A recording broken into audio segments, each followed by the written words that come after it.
దేవునికి స్తోత్రం. అందరికీ వందనాలు. ఇద్దరు విశ్వాసులు కలిసి ఉన్నా విడిపోయినా బయటికి వచ్చేది శక్తి. కలిసి ఉన్నప్పుడు ఫ్యూజన్ ఆఫ్ యాక్షన్, దైవశక్తి వస్తుంది. విడిపోయినప్పుడు దుష్టశక్తి పుడుతుంది.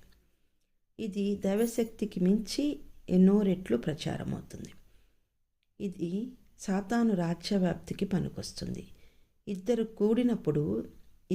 కూడి దైవసేవ చేసినప్పుడు అది లోకము గుర్తించదు, ప్రచారం చేయదు. ఎందుకంటే ఇది సాతాను లోకం కాబట్టి.